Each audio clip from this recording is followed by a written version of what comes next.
എന്നാ ശയനപ്രദക്ഷിണം തുടങ്ങാം. ആ ഇനി തുടങ്ങിക്കോളൂ. അമ്പലത്തിന് ചുറ്റും നടപ്പാതയിലൂടെ ഒരു ശയനപ്രദക്ഷിണമാണ്. ശയനപ്രദക്ഷിണോ? അയ്യപ്പ സ്വാമിയെ നന്നായി മനസ്സിൽ ധ്യാനിച്ച് ചെയ്തു തുടങ്ങിക്കോ. ശരണം വിളിക്കാൻ ഞങ്ങൾ എല്ലാവരും ഉണ്ട്, അല്ലേ നന്ദിനിടത്തി? വൈകണ്ട, വേഗം ആയിക്കോട്ടെ. നടയിൽ സാഷ്ടാംഗം പ്രണമിച്ച് തുടങ്ങിക്കോളൂ. ആ തീർത്ഥമെടുത്ത് ഒന്നുകൂടി കുളിച്ചു വന്നോളൂ. മാല ഇടുന്നതിന് മുമ്പ് ശുദ്ധിയാവുന്നത് നല്ലതാ. ശയനപ്രദക്ഷിണം കഴിഞ്ഞ് 41 ദിവസത്തെ വ്രതം എടുത്ത് മല ചവിട്ടാമെന്നതായിരുന്നു എന്റെ വഴിപാട്. പോയി വരൂ. കൂട്ടി കൂടി ചെന്നോളൂ. ശ്രീജേടത്തെ കൗണ്ടറിൽ നിന്ന് കറുത്ത മുണ്ടും മാലയും തരും, അത് വാങ്ങി മാല പൂജിക്കാൻ കൊടുത്തോളൂ. വരൂ വിക്രം. എന്നാലും ശ്രീചേച്ചി, ഇതൊരു 1.5 പണിയായി പോയല്ലേ. 41 ദിവസം നമ്മുടെ വിക്രമിന് കഠിനവ്രതം, കൂട്ടത്തിൽ എനിക്കിട്ടൊരു തട്ടും. ഇതിനവളെ വെറുതെ വിടാൻ പാടില്ല. മിണ്ടാ നിക്ക്. അയ്യപ്പ സ്വാമിയുടെ കാര്യം ഇങ്ങനെയൊന്നും ചിന്തിക്കാൻ പാടില്ല. അയ്യോ, ഞാൻ സ്വാമിക്കെതിരെ ഒന്നും പറഞ്ഞില്ല. ഇനി അതും കൂടെ പറഞ്ഞുണ്ടാക്കല്ലേ. വാ, മാല വാങ്ങി പൂജിക്കാൻ കൊടുക്കാം. വാ. നീ ഒരുപാട് ആലോചിച്ചെടുത്ത തീരുമാനമായിരുന്നല്ലേ ഇത്? ഏതായാലും അത് വിക്രമിന് ഗുണമേ ചെയ്യൂ. മാല ഇടാൻ നേരായി, വേഗം പോയി കുളിച്ചു വരാൻ നോക്കൂ. സ്വാമിയേ ശരണയ്യപ്പ. വേദേ, വിക്രമിന്റെ മുണ്ട് നിങ്ങൾ പോയിക്കോ. അടുത്ത ജംഗ്ഷൻ ഞങ്ങൾക്ക് ഓട്ടോ കിട്ടും, ഞങ്ങൾ വന്നോളാം. ശരി. നന്ദിനി, എന്താ പോകാല്ലേ? വാ. ഹലോ രാജേട്ടാ, ഞാൻ വരും. വന്നിട്ട് ആ പണി തീർത്തോളാം. ഇപ്പൊ വിളിക്കണ്ട. ഫോണിൽ തരാനാ പറഞ്ഞത്. പോരില്ല, ഞാൻ ഫോൺ ചെവിയിൽ വെച്ച് ഇങ്ങനെ ഓടിക്കാനാണെങ്കിലേ ഞാൻ ഫോൺ തരൂല. നീ കുറെ ഓവർ ആവുന്നുണ്ട് വേദ, വെറുതെ ഭ്രാന്ത് പിടിപ്പിക്കരുത്. അമ്പലത്തിൽ പോയി മാല ഇട്ടതല്ലേ ഉള്ളൂ. സ്വാമി ആദ്യം ഒന്ന് കൂളാവും, എന്നിട്ട് ട്രാഫിക് നിയമങ്ങൾ അനുസരിച്ച് നല്ല കുട്ടിയായിട്ട് വണ്ടി ഓടിക്കാൻ തീരുമാനിക്കും. അങ്ങനെയാണെങ്കിൽ ഫോൺ തരാം. ശരി, ഞാൻ ഫോൺ എടുക്കുന്നില്ല. ഇതാ അങ്ങനെ വഴിക്ക് വാ. ഫോൺ വെച്ചു. പേടിയുണ്ട്. കണ്ണ് തുറപ്പിച്ച് നോക്കാതെ കയറി വേഗം. സൗകര്യമില്ലെങ്കിലോ? ഞാൻ എന്റെ പാട്ടിന് പോവും. അതല്ലേ നേരത്തെ ചെയ്തത്. റോഡിൽ നിന്ന് കൊഞ്ചാൻ നിൽക്കാതെ കയറി വേണേ. ഞാൻ ചുമ്മാ ഒന്ന് കൊഞ്ചിക്കോട്ടെ സ്വാമി. സ്വാമി അത് മൈൻഡ് ചെയ്യണ്ട. മാലയിട്ട ദിവസമായിട്ട് നീ എന്റെ വായിന്നുള്ള പ്രാക്ക് കേൾക്കണ്ടെന്ന് വെച്ചു, അതുകൊണ്ട് തിരിച്ചു വന്നതാ. സ്നേഹം കൊണ്ടല്ല. കേറാൻ നോക്ക്. കമല, കുറച്ച് അരിയും പലചരക്ക് സാധനങ്ങളാ എടുത്ത് അകത്ത് വെക്കും. നീ എടുക്കാൻ നിൽക്കണ്ട, നന്ദിനെ എടുത്ത് പറഞ്ഞാ മതി. അവരിവിടെ ഇല്ല. എവിടെ പോയി? വേദവിക്രത്തെ കൊണ്ട് അമ്പലത്തിലേക്ക് പോയി. എന്തോ വഴിപാട് കഴിക്കാനുണ്ടെന്ന് പറഞ്ഞു. അതെന്താണെന്ന് അറിയാനുള്ള കൗതുകമാണെന്ന് തോന്നുന്നു. നന്ദിനിയും പിറകെ പോയിട്ടുണ്ട്. ഈ നന്ദിനിക്ക് എന്തിന്റെ കുഴപ്പാ? എപ്പം നോക്കിയാലും വേദയുടെ പറയുകയാണല്ലോ. അപകർഷത കൊണ്ടാ. വേദയോളം വരില്ല താനെന്ന തോന്നലാ പാപത്തിന്. ചിലപ്പോഴൊക്കെ സംസാരിക്കുന്നതും പ്രവർത്തിക്കുന്നതും കണ്ടാ ദേഷ്യം തോന്നുമെങ്കിലും അതിന്റെ കൂടെ ഒരു മണ്ടത്തരം കൂടി ഉണ്ടല്ലെന്ന് ഓർക്കുമ്പോ സഹതാപവും തോന്നും. അവളെ പോലെ ശ്രീജ പ്രവർത്തിക്കുന്നില്ലല്ലോ. സത്യത്തിൽ ഏറ്റവും കൂടുതൽ അനുഭവിക്കുന്നത് ആ പാവം കുട്ടിയല്ലേ? ശ്രീജെ.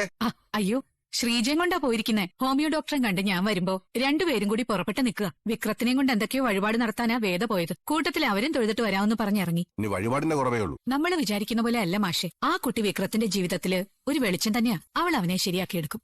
ഓഹോ, ഒന്ന് ഇരുട്ടി വെളുത്തപ്പോഴേക്കും നീ മലക്കം പറഞ്ഞോ? അതല്ല മാഷെ, ഇന്ന് ഞാൻ ആ കുട്ടിയുമായിട്ട് രാവിലെ സംസാരിച്ചു. മാഷ് പറഞ്ഞതൊക്കെ തന്നെയാ ഞാനും ആ കുട്ടിയോട് പറഞ്ഞത്. പക്ഷേ അവളെന്റെ വായ അടപ്പിച്ചു കളഞ്ഞു മാഷെ. ഭാര്യയുടെ ഓർമ്മയ്ക്ക് വേണ്ടി മലയൊക്കെ തുരന്ന് റോഡുണ്ടാക്കിയ ഒരാളുടെ കഥ പറഞ്ഞിട്ട് ആ കുട്ടി ചോദിക്കുക, മരിച്ചവർക്ക് വേണ്ടി ഇത്രയൊക്കെ ചെയ്യുന്ന ആളുകൾ ഉള്ളപ്പോ ജീവിച്ചിരിക്കുന്നവരെ വിട്ടുകളയാൻ പാടുണ്ടോ അമ്മേന്ന്. അവള് നമ്മുടെ പഴയ വിക്രമനെ നമുക്ക് തിരിച്ചു തരും മാഷെ, എനിക്ക് ഉറപ്പാ. സ്വപ്നം കാണുന്നതിന് വലിയ ചെലവൊന്നുമില്ലല്ലോ കമല. ഞാനിതെടുത്ത് അകത്തോട്ട് വെക്കട്ടെ. ഈശ്വര, ഞാനിതെന്തേ കാണുന്നേ? മാഷതേ നോക്കിയേ. ഞാൻ പറയുന്നത് എന്തായാലും അനുസരിക്കണമെന്ന് അമ്മയെ കൊണ്ട് പറയിപ്പിച്ചില്ലേ, അത് ഇതിനു വേണ്ടിയായിരുന്നു. അസലായി മോളെ, എനിക്കിത് കണ്ടിട്ട് വിശ്വസിക്കാൻ തോന്നുന്നില്ല. എത്രയായി? 60. അയ്യോ എന്റെ അമ്മയെങ്ങാനും വന്നിരുന്നെങ്കിൽ സഹിക്കാൻ പറ്റാൻ നെഞ്ചത്തടിച്ച് നിലവിളിച്ചേനെ. വരാൻ തോന്നാതിരുന്ന എന്തായാലും നന്നായി. ഈ പാവത്തിന് നടു ഒടിച്ചു കളഞ്ഞവള്. ഒന്നും മിണ്ടാതിരിക്കുന്ന അതിനി ഒരു ശയന പ്രദർശനം ചെയ്തു, അതിനാ പറയുന്നത്. അതെയോ? അത് ശരി, അമ്മ സന്തോഷിക്കുവാണോ? വെറും ശയന പ്രദക്ഷിണമല്ല, ഇതിനെ അധികോര ശയന പ്രദക്ഷിണം എന്ന് പറയേണ്ടി വരും. നീ ഇങ്ങനെ വിസ്തരിച്ച് വലുതാക്കാൻ നിക്കല്ലേ നന്ദിനി. അയ്യോ അച്ഛാ, സാധാരണ ചെയ്യുന്ന പോലെ ശ്രീകോവിലിന് ചുറ്റും ചെറിയൊരു വട്ടം ചുറ്റലൊന്നും അല്ല. മതിൽക്കെട്ടിനകത്ത് ആ കല്ലിന്റെ പുറത്തൂടെ അത്രയും ദൂരം ഉരുണ്ടു വരികയായിരുന്നവൻ. ശരീരം മുഴുവൻ പൊട്ടിപ്പൊളിഞ്ഞു പോയി കാണും. അത്രയൊന്നുമില്ല. അയ്യടാ, കണ്ടു നിന്നത് ഞാനല്ലേ. ശരണം വിളിക്കുന്നതിന് പകരം അയ്യോ അമ്മയെന്ന് വിളിക്കാതിരുന്നതേ നാണക്കേടുകൊണ്ടല്ലേടാ വിക്രം. നീ ആ ഷർട്ടൂരി ആ പാടൊക്കെ ഒന്ന് കാണിച്ചു കൊടുത്തേ. നന്ദിനി, മാലയിട്ട ഒരാളെ നീ എന്നും ഡാന്നൊന്നും വിളിക്കാൻ പാടില്ല. പേര് പോലും വിളിക്കരുതെന്നാ. ആണോ? അല്ലയോ സ്വാമി, അങ്ങ് കുപ്പായം അടർത്തി മാറ്റി അങ്ങയുടെ കൈകാലുകളിലും ദേഹത്തും പറ്റിയിരിക്കുന്ന മുറിവുകളും ചതവുകളും മാതാശ്രീക്ക് ദർശിക്കുവാനുള്ള അവസരം ഒരുക്കിയാലും. നന്ദിനി, പരിഹാസം മതി. ഞാൻ നിർത്തിയച്ച. ഉരുണ്ടു വരുമ്പോ സ്വാമിയുടെ മുഖത്തെ സങ്കടവും വേദനയും കണ്ടോണ്ട് പറഞ്ഞു പോയെന്നേ ഉള്ളൂ. അങ്ങനെയൊന്നും ഇല്ലമ്മേ. നന്ദിനി ഇത്തിരി കൂട്ടി പറയുന്നതാ. ആളുകൾ ശയനപ്രദർശനം നടത്തുന്ന സ്ഥലം തന്നെ അത്. പിന്നെ ശരീരത്തിൽ ഇത്തിരി തൊലി പോയിട്ടുണ്ടെന്ന് മാത്രം. അത് സാരമാക്കാനില്ല. ഒരുപാട് തവണ ഒരുപാട് മനുഷ്യരെ തല്ലിയും ചതച്ച് വേദനിപ്പിച്ചിട്ടുള്ളതല്ലേ. അത്രയും വരില്ലത്. അച്ഛാ, അത് ഞാൻ എടുത്തോളാം. വേണ്ട മോളെ, ഇവിടം വരെ കൊണ്ടുവന്നതല്ലേ, ഇനി അകത്തേക്ക് ഞാൻ തന്നെ എടുത്തോളാം. ഇവിടം വരെ കൊണ്ടുവന്നതല്ലേ, ഇനി ഞാൻ എടുത്തോളാന്നാ പറഞ്ഞേ. ചൂടുവെള്ളം വെക്കണോ ദേഹത്ത് പിടിക്കാൻ? വേണ്ട. വെച്ചോളൂ ഏട്ടത്തെ. നീ ഭാഗ്യം ചെയ്തവനാ വിക്രം. മണ്ഡലകാലം തുടങ്ങുമ്പോ തന്നെ നിനക്ക് മലയ്ക്ക് മാലയിടാൻ തോന്നിയില്ലേ? എത്ര ദിവസത്തെ വ്രതമുണ്ട്? കുറയ്ക്കണ്ട, 41 തന്നെ ആയിക്കോട്ടെ. എന്നാലും തീരാത്ത അത്ര പാവം ഉണ്ടാവുമല്ലോ ബാക്കി. മകരവിളക്കിനോ അത് കഴിഞ്ഞിട്ടോ പോയി വന്നാ മതി. ഒരു നല്ല കാര്യം തീരുമാനിച്ചല്ലേ നമ്മുടെ മോൻ. ഇനി അതേപ്പറ്റിയൊന്നും പറയണ്ട മാഷേ. ഓ ആവാം. വരും, മുറിയിൽ മരുന്നിരിപ്പുണ്ട്, പൊട്ടിയെടുത്ത് അത് പുരട്ടിത്തരാം. ചെല്ലു വിക്രം. മാഷേ, സത്യം പറയേ, മാഷിന്റെ ഉള്ളില് ഇപ്പൊ ഒരു തണുപ്പ് തോന്നണില്ലേ? എനിക്ക് തോന്നുന്നുണ്ട്. ഒരു വെയിലത്ത് ദാഹിച്ചു വരണ്ടിരിക്കുമ്പോ ഒരു തണുത്ത കാറ്റ് വീശിയാ കിട്ടുന്ന സുഖമില്ലേ? എന്റെ മനസ്സിനിപ്പോ ആ തോന്നല. ഞാനും നുണ പറയുന്നില്ല കമല. ഒരു ആശ്വാസം ഉള്ളിലെവിടെയോ എനിക്കും തോന്നുന്നുണ്ട്. അത് സ്ഥിരമായി എന്ന് ഉറപ്പിക്കാൻ അയ്യപ്പസ്വാമി സഹായിക്കട്ടെ എന്നേ ഇപ്പൊ നമുക്ക് പ്രാർത്ഥിക്കാനാവും. ഹരിഹരസുതൻ അയ്യനയ്യപ്പസ്വാമി കൂടെ നിന്ന് കാത്തോളെ.